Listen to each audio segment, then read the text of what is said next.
Je vous représente très rapidement Cadvision. Donc Cadvision, c'est 3 départements, 3 services.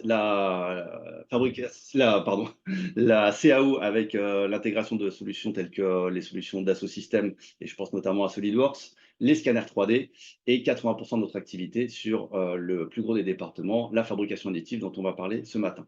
Tout ceci étant possible à travers une équipe de techniciens de proximité située aux 4 coins de la France. On va vous parler ce matin des solutions Intamsys, solution FDM, donc la technologie certainement la plus connue en fabrication additive ou en impression 3D. Nous, on a choisi Intamsys. Alors, pourquoi on a choisi Intamsys? D'abord parce qu'on a affaire à des machines industrielles, quelle que soit la gamme des machines. Donc, vous voyez qu'il y a 4 machines, de la FENMAT HT jusqu'à la 610 HT. Il faut savoir que le FDM, donc, comme je vous le disais, est une technologie, c'est la plus ancienne des technologies de fabrication additive, qui a été inventée en 1988, qui a donné naissance à la société Stratasys, qui a déposé plus de 300 brevets, je crois, à peu près, à travers plusieurs décennies. Et tous ces brevets sont enfin tombés dans le domaine public en 2019. Donc aujourd'hui, on arrive à avoir des qualités supérieures sur du matériel financièrement beaucoup plus intéressant que le matériel Stratasys. Et c'est peu dire. Je fais l'impasse un petit peu sur les caractéristiques des différentes machines, on les reverra un petit peu plus tard. Je ne vais pas vous réexpliquer la technologie des pots de fil, je pense que tout le monde l'a au moins vu, si ce n'est utilisé.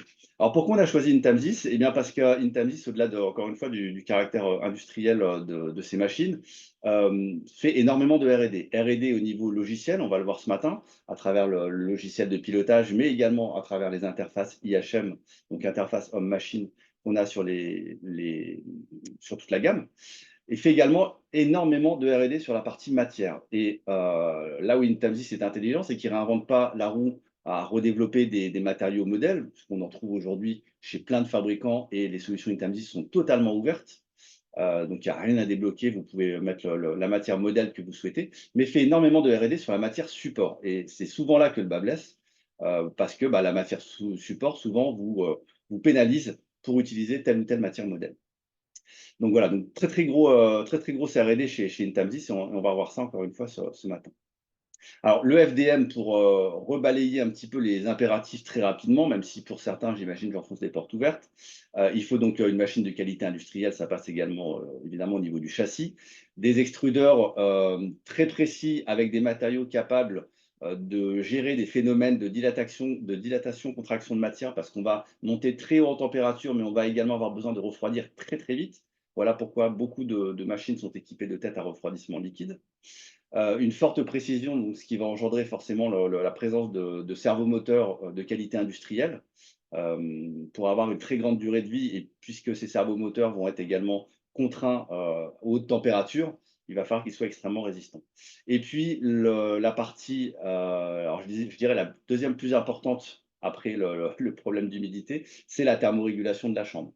Si vous n'avez pas une chambre thermorégulée, vous allez vous arrêter à des machines qui vont faire du PLA et un petit peu d'ABS sur des dimensions pas trop importantes. Si vous voulez aller sur des dimensions un petit peu plus importantes dans l'additif, c'est tout de suite 15, 20, 25, 30 cm.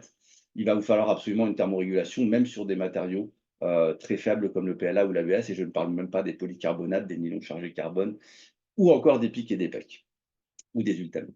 Donc voilà, donc il faut vraiment garder ça en tête, la thermorégulation, la gestion de l'humidité des bobines, ça c'est les 2 gros points principaux du FDM, et puis derrière un matériel industriel de qualité. Alors, on va vous parler des nouveautés ce matin. Certains sont déjà utilisateurs des solutions Intamsys, d'autres peut-être pas. On va essayer d'être le plus explicite possible. Encore une fois, n'hésitez pas à poser vos questions via le bouton Q&R. Manon, je te laisse nous expliciter les nouveautés de la 410. Merci Olivier, encore une fois, bonjour à toutes et à tous. Donc, on voulait vous présenter ce matin les améliorations qui ont été effectuées sur la machine 410. On reviendra un petit peu après dans la présentation de la gamme. Donc, la 410, c'est vraiment la machine moyenne gamme. Donc, il y a eu pas mal d'améliorations quand même. Je vais commencer par la partie en fait fusible. Sur la carte mère, donc il y a eu de la part d'Intemsys beaucoup d'ajouts de fusibles qui vous permettent aujourd'hui d'imprimer encore plus de matériaux qu'hier. Donc on arrive à presque je crois qu'on est à 25 ou 24 Olivier, matériaux qualifiés et paramétrés par Intemsys, dont tous les matériaux que tu viens de citer. Donc je les redis, même si on a une slide un petit peu après, polycarbonate, nylon chargé, ABS, PIC également sur cette machine-là. Bref, voilà, donc une grosse évolution sur cette partie carte mère. Il y a aussi eu un changement en fait des flexibles, donc vous savez tout ce qui est alimentation des têtes, que ce soit pour la partie refroidissement liquide, mais surtout la partie tubage pour l'alimentation des têtes avec le matériau, le filament. Donc ça a été aussi changé par Intemsys pour justement imprimer des matériaux un petit peu plus techniques ou des matériaux voilà, un petit peu plus complexes, je dirais, imprimés en FDM. Autre changement majeur, c'est le capot de protection. En fait, vous savez, le carter qui protège les têtes d'impression sur la 410. C'était habituellement imprimé en nylon chargé fibre courte de carbone. Ça fonctionnait plutôt bien. Mais on s'est rendu compte que chez certains clients qui avaient besoin de monter la chambre beaucoup plus haut en température, il fallait un matériau encore plus résistant. Donc, ces pièces-là sont imprimées en pic chargé fibre de verre. Donc, on a encore une fois plus de résistance. Et enfin, la dernière innovation, et pas des moindres, c'est sur la partie chargement des filaments. Vous savez, on a un double tiroir hein, qu'on voit ici sur la slide, en bas de la machine, donc sous la partie fabrication. Et donc là, deux changements majeurs. Premier changement, ça va être le conditionnement des bobines Intem 6 qui maintenant ont des conditionnements différents, notamment on bypass en fait cette partie plastique de caractérisation. On passe plutôt sur du carton recyclé. Et l'innovation majeure, je dirais, c'est ce tapis moléculaire qui nous permet en fait de contrôler l'hygrométrie présente dans ce double tiroir pour toujours avoir des matériaux qui soient secs et imprimables. Mais encore une fois, on reviendra sur ce point technique un petit peu après. Ouais. Et à venir, Manon, une nouvelle interface homme-machine donc, sur la 410 qui va arriver dans quelques semaines. Et donc, tous nos clients bénéficient de la possibilité d'upgrader, de mettre à jour leur machine. Tout à fait. Autre nouveauté de ce début d'année 2024, alors on était déjà en version bêta-testeur depuis quelques mois, je dirais fin 2023. Un nouveau logiciel, alors on est toujours sur une base ouverte, hein, sur une base Cura, mais là on a un logiciel qui est un petit peu plus poussé, je pense. Donc c'est le logiciel qui permet de slicer vos pièces, de préparer vos impressions avant de les lancer sur la machine.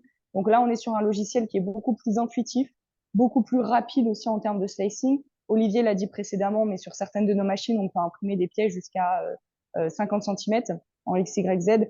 Donc, il faut quand même qu'on ait un logiciel assez puissant pour slicer correctement nos pièces et les préparer. Une autre fonctionnalité dans ce nouveau logiciel, ça va être toute la partie pilotage à distance. Vous savez qu'on a pas mal de clients qui ont maintenant 2, 3 imprimantes et qui tournent en petite production. Donc voilà, on aura vraiment un pilotage automatisé et à distance du parc machine. On a la possibilité aussi, dans la même interface, sans ouvrir un nouvel onglet, de faire des comparaisons de préparation. Typiquement, voilà, si vous voulez calculer les différents temps d'impression en fonction des épaisseurs de couche ou du remplissage, vous pouvez les comparer dans la même interface et en quelques minutes uniquement. Et enfin, beaucoup de nouveaux templates pour les profils matériaux, une organisation des paramètres qui est beaucoup plus intuitive et la possibilité d'avoir aussi une simulation dynamique. C'est un petit peu théorique. Olivier va vous faire une rapide démonstration du logiciel. Je pense que ce sera plus parlant et n'hésitez pas à poser vos questions. Ok, alors je me lance, je ne suis pas expert dans le logiciel. On a des techniciens, encore une fois, aux quatre coins de la France qui maîtrisent ça sur le bout des doigts. Première chose, si vous voyez mon navigateur Internet là, c'est bon Manon, on le voit, ouais. Donc, Oui, vous êtes sur le site intamgis.com, le site est entièrement en français. Donc, c'est là que vous retrouvez évidemment la publicité sur aussi bien les matériaux que les machines, mais surtout vous retrouvez ici dans la partie logicielle, eh bien, Itam Suite Neo. Itam Suite Neo se télécharge gratuitement. D'accord, donc n'hésitez pas, vous faites télécharger maintenant. Et j'en profite pour ceux qui sont déjà utilisateurs des solutions Intamsys pour leur rappeler qu'également sur le logiciel, vous avez le centre de téléchargement qui est également accessible. Tout est vraiment ouvert chez Intamsys, c'est ça qu'on adore. Hein, même pas besoin de se loguer ou de créer un compte. Donc vous ne recevrez pas de pub, vous allez directement sur le site. Et ici, donc, vous pouvez mettre à jour également, Néo, on vient de le dire, l'IHM des différentes machines ou carrément les micro-logiciels de vos machines. Donc c'est extrêmement simple. Hein. Vous avez ici vos différentes machines, vous téléchargez, il vous explique comment mettre à jour votre machine, etc. Donc voilà, n'hésitez pas. Alors je vais juste lancer le logiciel, donc Intem Suite Neo. Alors, je vais évoluer à travers une pièce que je suis en train de printer d'ailleurs sur la 310. Si vous voyez mon SolidWorks, je suis sur ce démonstrateur. Donc, on est sur une pince, hein, toute bête. J'en profite également pour repasser un autre message. Alors, on va travailler sur ce doigt, par exemple, hop, qui se présente comme tel. Lorsque vous voulez exporter de votre CAO vers votre slicer, donc vous avez différents formats lors de l'enregistrement. Souvent, vous nous envoyez des fichiers 3D pour qu'on vous imprime la pièce et qu'on vous montre que les machines Tamsys sont remarquables. Évitez les formats STL. Alors, pourquoi je vous ai préparé hop, le doigt en question au format SolidWorks. Donc, vous voyez, on a 290K. Au format STL, on est à 70K. Et au format STEP, on est à 170K. Le format STL va venir polygoniser votre pièce, donc vous allez perdre en qualité. Donc, préférez nous envoyer ou échanger entre vous avec le format STEP, qui est un format qui n'a pas l'arborescence de construction de la CAO, donc il n'y a pas la valeur ajoutée de votre entreprise dans le fichier CAO, mais qui s'y restera un fichier vectoriel. Et gros point fort de ce Néo que je viens de lancer derrière, eh bien, vous pouvez directement prendre du STEP et le glisser dans votre élément. Donc, c'est quand même sacrément appréciable. Donc ici, j'ai mes différentes pièces, donc je viens les repositionner, les orienter. Ce que je vous disais tout à l'heure par rapport au maillage, là, on peut peut-être le voir ici directement. Hop, voilà, donc ici, vous voyez la différence. Si j'affiche les polygones, sur mon STL, c'est extrêmement grossier. Donc, vous voyez, tout ce qui va être courbe, ça va me faire énormément d'arêtes. Donc, un cylindre deviendra un polygone. Donc, vraiment, éviter ce format STL qui a plus trop de raison d'être aujourd'hui, surtout avec les nouvelles technologies. Et on va supprimer cette pièce, se focaliser sur celle-ci. Donc ici, au niveau de l'interface, je vous l'apprends très rapidement. Ici, on a donc tout ce qui va être outil de visualisation, vous venez de le voir, si je veux cacher par exemple la grille du fond, etc. Je vais avoir ici un menu très simple, la maison, tout ce qui concerne mon modèle. Donc si je veux par exemple orienter ma pièce selon une phase, vous voyez, ça va être extrêmement simple. Je peux aussi directement cliquer sur la pièce et je vais avoir des raccourcis. Vous avez vu tout à l'heure comment j'ai déplacé, mais je peux aussi venir translater. Je peux aussi venir ici, par exemple, créer des homothéties directement de ma pièce, même si je retrouve mes fonctions en redondance ici. Et puis, je vais pouvoir, alors ça, c'est une fonction que j'aime beaucoup. Je vais, par exemple, dupliquer cette pièce et lui dire, j'en veux, je ne sais pas, 4, 5. Donc, même si je les bouge un petit peu partout, je vais avoir la possibilité de les arranger automatiquement. Et là, le logiciel va calculer en fonction des flux de chaleur justement de la machine, de façon à positionner au centre les pièces les plus hautes. Bon, là, l'exemple n'est pas bon, elles ont toutes la même hauteur, mais il va me positionner au milieu les pièces les plus hautes et il va répartir de façon intelligente la géométrie de chaque pièce par rapport à mon plateau. Autre fonction que j'adore ici, je vais pouvoir réassembler mes pièces. C'est-à-dire que Neo va reprendre l'origine ISO de chaque pièce. Donc, si vous avez un assemblage qui est totalement éclaté, vous allez même pouvoir le réassembler dans Neo. C'est assez incroyable. Enfin, je trouve une super fonctionnalité. Je vais sélectionner plusieurs pièces. Donc là, par exemple, j'ai pris 2 pièces et je vais pouvoir me créer un groupe. Donc, du coup, dès que je vais cliquer dessus, vous voyez là, maintenant, j'ai un groupe de pièces. Alors, ça va me servir aussi bien pour déplacer ce groupe que pour les paramètres d'impression que je veux sur ce groupe. D'accord, je peux avoir des taux de remplissage différents sur un groupe, etc. Hop, là, je vais le ungrouper, le dégrouper, comme on dit, et refaire un range all. Bon, en l'occurrence, on va se focaliser que sur une pièce, ça suffira bien pour l'instant. Donc voilà un petit peu sur ce que je voulais vous montrer sur la partie interface de base. Après, enfin, en ce qui concerne la pièce, il y a plein d'autres fonctions, mais je passe assez vite. Donc je reviens ici sur le menu haut, mais ici en fait on va avancer comme ça de façon horizontale. Donc ici on peut ajouter des modèles, mais je viens de le faire en glisser-déposer. Ici on va donc sélectionner notre printer. Alors ici donc vous avez de pré-paramétrer toutes les machines Intamsys, mais vous pouvez, encore une fois c'est super ouvert, donc vous pouvez rajouter d'autres machines, d'autres marques. Tout est vraiment ouvert, hein. On parle au niveau des matériaux, de l'IHM, mais aussi de Neo qui est super ouvert. Ici, donc, je vais avoir mon type d'impression. Par exemple, moi, je travaille ici sur une 310. Je peux imprimer en mode miroir, puisque mes têtes sont TIDEX, donc elles sont indépendantes, ou en mode normal, ou en mode duplication. Ici, je vais avoir les paramètres de mes extrudeurs, paramètres de base. Et là aussi, vous êtes super assisté. Si je lui dis que je veux utiliser une matière Intamsys, par exemple, je vais prendre du PA12. Eh bien, au niveau du matériau support, il va me dire, bah, moi, je te conseille plutôt le support 3050 qui va avec. Alors, encore une fois, on peut tout débrayer, tout bypasser, et je peux aller chercher d'autres matériaux.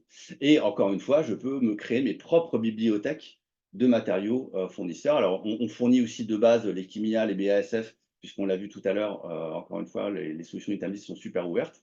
Mais voilà, l'idée, c'est que vous êtes totalement guidé et si vous voulez aller plus loin, bah, c'est open bar, vous y allez. Ensuite, ici, on va avoir la notion de profil. Donc là, c'est pareil, là, c'est mes profils de base. Est-ce que je veux de la super haute qualité? Est-ce que je veux du balance, donc moitié-moitié qualité, rapidité? Je veux du super rapide. Là, encore une fois, on est sur des paramètres de base. Donc là, je vais avoir ma pièce qui est ici. Là, donc, je choisis mes différents éléments comme je viens de le faire. Et direct, je peux slicer et balancer mon job. D'accord? Mais derrière, sur le côté, vous voyez ici une arborescence. Donc là où je vais retrouver mes différents modèles, hein, si je me suis créé des groupes, etc., c'est là que je vais les retrouver. Et ici, je vais retrouver donc la préparation à mon slicing. Donc là, je vais retrouver mes printers et là, je vais commencer à rentrer dans le détail. D'accord? Là, je vais pouvoir rentrer dans tous les paramètres de mes imprimantes, de mon G-code, etc., si je suis expert. Donc, encore une fois, vous ne serez jamais limité. Ici, au niveau de mes matériaux, on a vu les paramètres de base. Soit je m'en suffis, soit je veux aller encore plus loin. Et là, pareil, vous allez avoir énormément de paramétrage que vous pouvez eux-mêmes visualiser en mode basique, avancé ou expert. Donc, évidemment, plus je vais avancer dans les éléments, plus je vais aller loin dans la définition aussi bien de ma tête que de ma matière que de ma machine. Okay, je ne vais pas vous inonder de fonctionnalités ici, mais voilà, c'est extrêmement bien foutu. Et encore une fois, on peut utiliser en mode click and print. Je ne me prends pas la tête, je reste sur les fonctions de base et le reste, je verrai plus tard si j'ai besoin. Donc ici, j'ai une étude, alors une étude que je vais renommer, c'est rien moi, Toto. Voilà, ça paraît pas mal. Donc là, j'ai mon étude Toto, donc je vais slicer. Donc je me suis mis en profil, par exemple, allez, on va se mettre en super haute qualité en 0,1. Je vais slicer mon élément. Alors pareil, le slicer est extrêmement rapide et on a une visualisation. On a vraiment un moteur 3D de Neo qui est vraiment impressionnant, hein. Vous voyez ici, je ne suis pas sur une station de travail, je suis sur un ordinateur portable.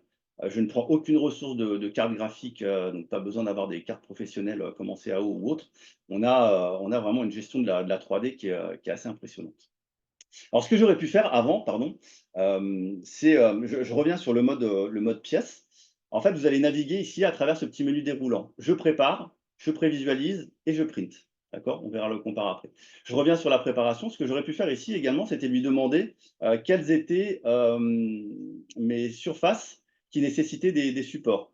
Et donc ici, il va me montrer en rouge, alors je vais cacher la grille pour qu'on puisse voir par-dessous, il me montre en rouge toutes les zones qui nécessiteraient du support. Alors, encore une fois, je peux aller dans les paramètres, lui dire que je ne veux pas de support pour des angles supérieurs à X degrés. Par défaut, vous savez, c'est du 45. Mais de base, déjà, j'aurais pu visualiser ça. Je reviens sur mon preview, qui est toujours derrière, en fait. Donc, vous voyez, je navigue totalement entre ma pièce et ma préparation au slicing. Et donc, ici, donc, je vois qu'il m'a mis du support. Alors, ici, pareil, je peux aller sur un niveau de détail, mais qui est ultra impressionnant, que ce soit au niveau de mes couches extérieures, de mes couches intérieures, de la vitesse, de ma thermorégulation, ou tout simplement au niveau de mes extrudeurs. Ici, par exemple, je vais mettre ma matière modèle, donc je suis en PC, mettre un vert, voilà, c'est discret. Donc là, ici, j'ai ma matière modèle. J'ai choisi de mettre en support de la matière modèle tant que possible. Donc, vous voyez qu'il va me mettre de la matière support sur les interfaces entre les deux, ce qui va me permettre d'enlever très, très facilement les supports. Parce que dans le support soluble, c'est bien joli, mais dans la vraie vie, on arrête le support soluble. Il y a trop de temps pour faire dégorger la pièce d'eau, etc. On préfère enlever la matière support rapidement et le fait de mettre de la matière modèle en support, ça fait gagner énormément de temps. Donc voilà, donc j'ai ici une très très grande prévisualisation. Et puis donc, une fois que c'est bon, je vais directement balancer mon job. Alors soit mon imprimante, comme moi c'est le cas, mes imprimantes sont toutes listées ici. Elles sont directement connectées à mon PC et je peux cliquer sur mon imprimante et balancer le job. Donc j'envoie le job directement sur l'imprimante en RJ45, en Wi-Fi ou si je ne suis pas connecté en USB. Et l'imprimante est totalement autonome pour printer. Ici, donc j'ai déjà un job qui est en attente. Donc Neo me permet également de piloter à distance mes imprimantes depuis mon bureau.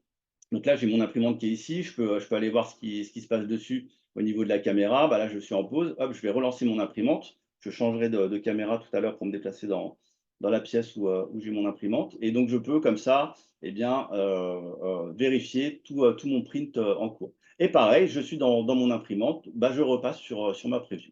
Je repasse sur ma preview parce que je voudrais vous montrer autre chose. Je vais très vite, hein, et je suis peut-être encore trop long. N'hésitez pas à poser des questions au fur et à mesure.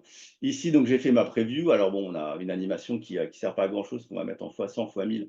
Et voilà, c'est assez rigolo de voir les pièces se monter. On va le mettre en 1000, ce sera encore plus rapide. Vous allez pouvoir donc visualiser n'importe quelle couche, hein, à n'importe quel moment. Et vous allez pouvoir également ici, eh bien, ajouter une pause.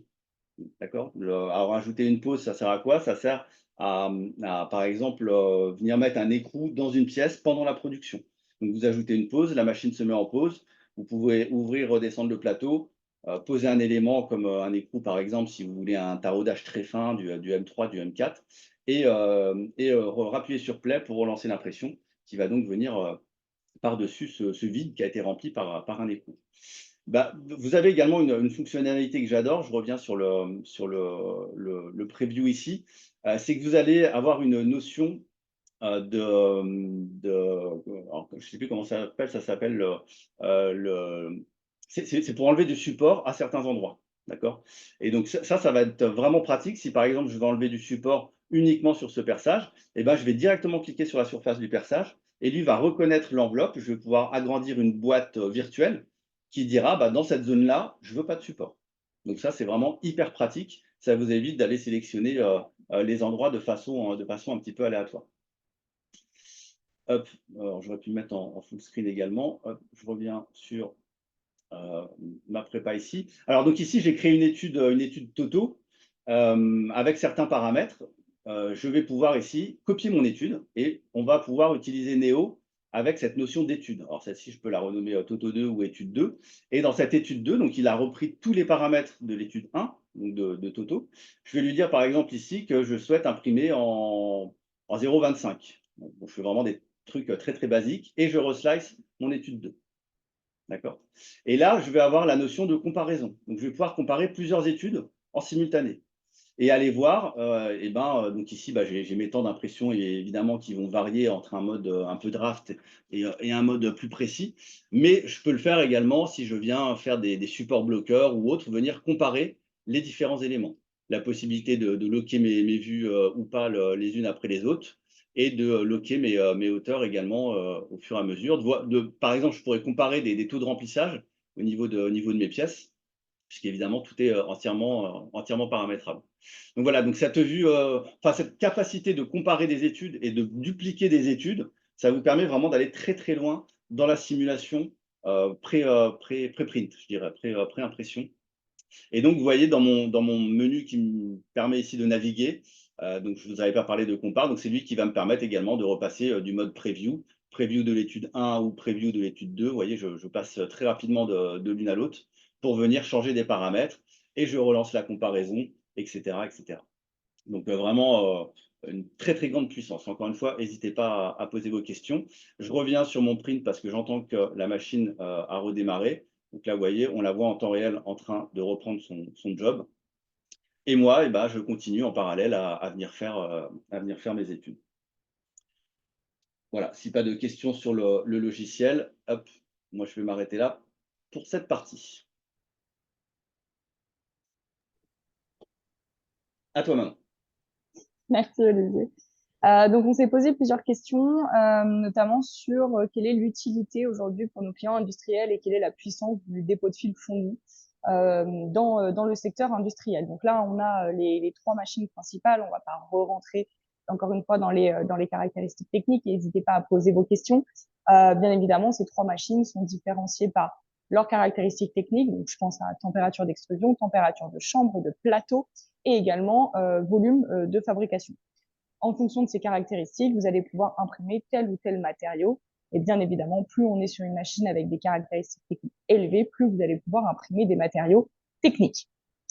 Donc voilà un petit peu pour cette présentation. Ce qui joue beaucoup aujourd'hui chez nos clients industriels et pourquoi ils passent le cap avec nos machines FDM, Olivier l'a dit en préambule, on est sur une technologie qui arrive à un certain niveau de maturité aujourd'hui et la plupart des innovations sont faites sur la partie filament, la partie matériaux. Et c'est ça qui est génial, encore une fois, avec Intem 6, c'est que vous avez un large panel de matériaux qui évoluent très souvent. Ils sont très à l'écoute aussi des demandes clients quand on est sur des polymères un petit peu plus exotiques. Mais dans l'idée, vous avez déjà de quoi faire.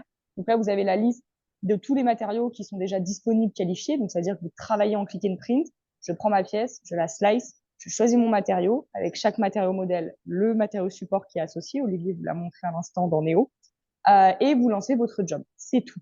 Donc voilà, déjà, on va dire un large panel de matériaux et bien évidemment sur des machines avec des caractéristiques un petit peu plus poussées, la possibilité d'imprimer des matériaux dits semi-cristallins. Donc là, je pense au PIC, PEC, UTM, PIC chargé, etc., qu'on imprime très facilement sur certaines de nos machines Intel 6.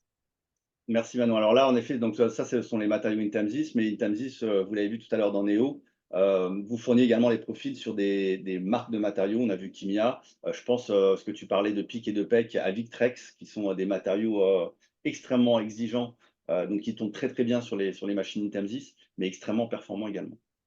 Alors Manon va vous montrer la 410 et la 610. La 610, quand même un petit zoom sur cette machine qui est vraiment incroyable. Elle a aucune concurrente sur le marché et je parle en connaissance de cause parce qu'on a passé plusieurs, on va même dire années à rechercher le partenaire idéal qui sache vraiment faire du dépôt de fil dans le sens très large du terme, à savoir des matériaux simples de façon facile jusqu'à des matériaux très pointus, très techniques, très thermiques, je dirais. Et la 610, elle est vraiment incroyable. Incroyable au niveau de ses roulements à billes sur la fille sans fin, des servomoteurs Yaskawa qu'on retrouve dans les CNC, les têtes à refroidissement liquide comme sur la 410. Évidemment, tous les brevets de l'inventeur du FDM.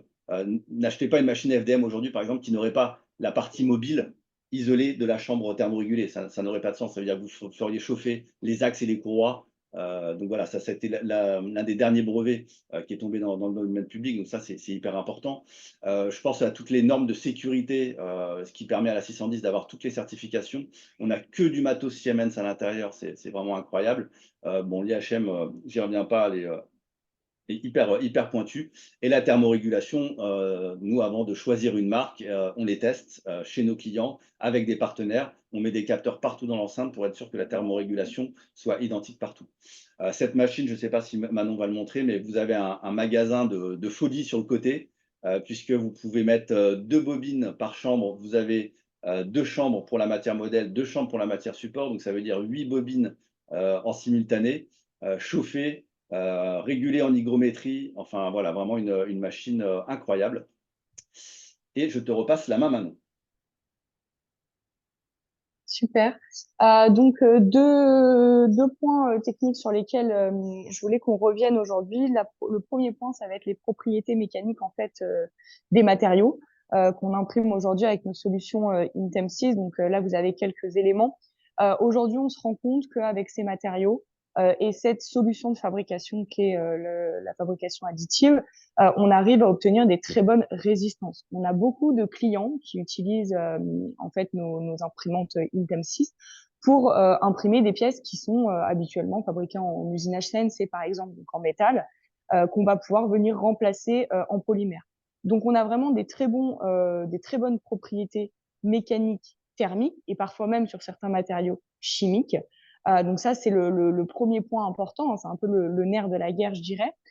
Deux autres points sur lesquels je voulais un petit peu insister aujourd'hui, ça va être le choix que vous allez faire lors du slicing de votre pièce sur l'orientation de cette dernière. En fonction de votre orientation, vous allez pouvoir jouer aussi sur les résistances et les propriétés méca de votre propre pièce. Donc, on va dire que vous êtes assez maître là-dessus. On peut également aussi le faire directement dans la CAO avec vos dessinateurs ou votre bureau d'études pour justement optimiser au maximum les résistances méca et techniques de vos pièces. Enfin, le dernier point sur lequel on peut jouer en FDM, ça va être la partie remplissage en fait de vos pièces. La partie remplissage de vos pièces, encore une fois, va vous apporter plus ou moins de résistance mécanique. Autre point technique sur lequel je voulais revenir aujourd'hui, c'est sur l'humidité. On en parle très peu, que ce soit sur les systèmes ouverts ou sur les systèmes qui sont totalement fermés. C'est pour ça qu'on insiste beaucoup avec Olivier sur le contrôle de l'hygrométrie sur certaines machines Intem 6, sur la chauffe de ces cabinets de filaments, etc. C'est très important aujourd'hui quand on va sur des matériaux autres qu'un simple PLA, notamment, d'avoir un matériau qui est sensiblement assez sec. Ça va vous garantir derrière, en fait, d'avoir une impression qui se déroule correctement et d'avoir surtout un état de surface appréciable, malgré le fait qu'on est sur du FDM. Donc, vous vous en doutez, on aura toujours un petit peu les strates de fabrication, mais voilà, ça évite tout ce que nous, on appelle les cheveux d'ange. C'est très bien illustré sur la photo ici, de voir apparaître trop d'effets escaliers, hein, donc ces fameuses strates, ou une simple mauvaise adhésion des couches, hein, que ce soit en Z sur la hauteur, c'est souvent ce qu'on observe, une délamination sur la hauteur, mais surtout, ça existe aussi une mauvaise adhésion des couches en XY. Donc voilà, ça c'est un des points techniques à retenir, c'est qu'aujourd'hui, quand on est sur des matériaux plus techniques et que voilà, on veut vraiment commencer à imprimer des pièces finales ou des validations de concept un petit peu plus poussées, il faut penser à étuver vos matériaux. Ok, merci Manon. Je te remets en plein écran. Si tu peux nous remontrer un peu mieux 410, 610, je m'occuperai de la 310. Ouais. Donc là, on est dans le showroom de Voisins le Bretonneux. Donc nous, on a toute la gamme en fait hein, de machines. Donc ici, la 410. Donc on va faire un petit zoom. Donc la 410, hein, on est sur vraiment la deuxième génération, donc celle qu'on vous a présentée aujourd'hui. Hop. Donc si j'ouvre ici, donc là vous avez l'accessibilité au niveau des têtes. Hein, donc ça c'est le fameux carter dont je vous ai parlé de protection, mais vous avez les deux têtes d'impression derrière. Vous avez la partie tubage. Donc vous avez les deux tubes, dont le tube en téflon qui maintenant a été remplacé pour justement certains matériaux qui est un petit peu pénible en termes de chargement. Et le tube ici qui est un petit peu rosé, où là on a le liquide de refroidissement, comme Olivier l'a expliqué. L'idée, c'est comme on monte très haut en température d'extrusion, de pouvoir redescendre de façon régulée et redescendre assez rapidement. Donc ça, c'est, on va dire, la partie principale de cette imprimante. Donc là, vous avez hop, la partie accessibilité et fonctionnalité avec le pad qui est juste là. Hop, l'enceinte de l'imprimante, donc est assez simple. Hein. Vous avez le plateau, donc là, le plateau va monter à son axe d'origine avant de lancer l'impression et au fur et à mesure, le plateau va descendre. Et enfin, la grosse innovation de ce début d'année, hop, c'est le tiroir ici à matériaux, donc toujours un double tiroir, d'accord, pour justement contrôler au mieux l'humidité dans nos bobines, parce que on l'a vu précédemment, c'est très important. Et du coup, le fameux tapis moléculaire, qui se trouve juste ici, et qui permet justement de contrôler au maximum l'humidité dans les bobines.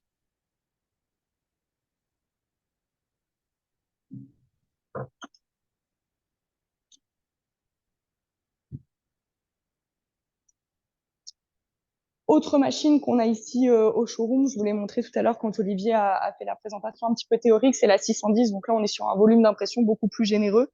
On est sur une machine qui a la possibilité d'imprimer des grandes pièces. J'ai quelques exemples ici, en pic, pec, ultime ou pic chargé. Donc là, on commence vraiment à avoir des super propriétés mécaniques et thermiques. C'est des matériaux qui sont beaucoup utilisés dans le secteur aéro ou automobile. Les magasins, dont vous a parlé Olivier juste avant. Donc, 4 magasins avec la possibilité de mettre les 4 bobines. Bien évidemment, il y a une détection de fin de filament, vous en doutez. Quand une bobine est terminée, on peut lui dire de reprendre avec la bobine voisine, celle du dessous, etc. Voilà, tout est automatisé sur cette partie-là, avec là pour le coup une partie chauffe des bobines pour la partie séchage. Voilà pour ces deux machines dans le showroom. Et Olivier, lui, est équipé de la 310 qui, du coup, va pouvoir vous montrer. Ouais, ok, merci Mano. En effet, on passe de la grande 610 à la dernière, la 310, donc qui a ramené pas mal de nouveautés sur la 410, on vient de voir, notamment, je pense, au tamis moléculaire. Ce tamis moléculaire, il est super important. On a par exemple beaucoup de lycées en France équipés. Il faut savoir que les lycées n'ont pas de climatisation, la climatisation aidant à réguler un petit peu l'hygrométrie. Et laisser une machine allumée pour chauffer les bobines quand la machine ne tourne pas, c'est évidemment des coûts exorbitants. Donc ce tamis moléculaire ne nécessite, vous l'imaginez, pas du tout d'électricité et il est super performant. Alors l'humidité, on est un peu chiant avec ça, mais c'est vraiment une problématique. Donc moi j'ai toujours mon testeur d'humidité et là, je vous mens pas, je suis à 48% d'humidité dans ma pièce. Et malgré ça, j'ai ici sur la 310 cette box donc qui intègre mes bobines et qui intègre, je vais le remontrer également, mon tamis moléculaire voilà, qui s'entretient, hein, c'est pas un élément jetable, c'est pas du consommable, hein, vous le gardez ad vitam aeternam. Il suffit de la sécher de temps en temps. Et j'ai ici sur cette box de la 310, alors vous ne le voyez peut-être pas et je ne peux pas vous la bouger parce que la machine est en train de tourner, mais j'ai ici 10% d'humidité. Et ça fait 1 an que je l'utilise et ça fait 1 an que je suis toujours à 10% d'humidité, alors que comme vous le voyez, bah, je n'ai pas de climatisation et je suis à peu près à 50% d'humidité. Donc cette 310 que vous voyez ici, donc, qui se vend sans le meuble, donc juste cette partie-là. On est déjà sur un beau bébé qui fait à peu près 80-90 kg. Ici, alors pour ouvrir, il va falloir que je débloque les portes. Je vais la mettre en pause. Hop. Donc vous avez les systèmes de sécurité, porte verrouillée ici, capot du dessus verrouillé. Donc impossible de faire de bêtises. Je viens déverrouiller mes portes directement sur l'IHM.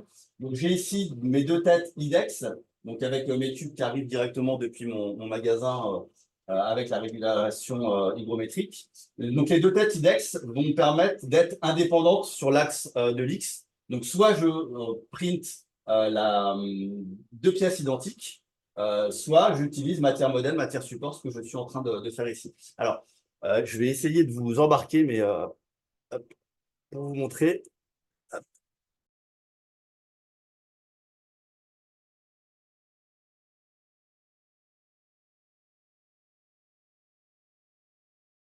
Pardon, je m'étais mis en sourdine. Bon, c'est un peu compliqué hein, de vous montrer comme ça. Donc, j'ai ici mes têtes indépendantes. Hop, je referme. Et donc, ici, ma chambre de fabrication. Donc, avec un très, très beau volume de 305, si j'utilise une tête, ou 260, par 262Y et 262Z. Voilà. Enfin, dernière chose sur cette machine, je vais la relancer parce que j'attends un job quand même. Hop. OK. La porte est bien fermée. Je vais redescendre un petit peu. Voilà. Donc, vous avez en option ce meuble. Alors, encore une fois, avec Intamzi, vous avez toujours énormément de choses. Donc, vous allez pouvoir ranger ici directement vos bobines. Donc là, on est vraiment sur du rangement. Et puis, vous avez ici un tiroir à outils qui est entièrement fourni, qui est extrêmement complet sur la machine, sachant que tous les outils sont également fournis si vous prenez la machine seule. Voilà un petit peu pour ma part, si vous n'avez pas de questions sur ces éléments. Donc, vraiment une machine d'entrée de gamme industrielle. Ça marche super bien. Encore une fois, je suis branché en RJ45, ça marche aussi en Wi-Fi, ça marche aussi en USB au niveau de la communication. Donc, beaucoup de possibilités.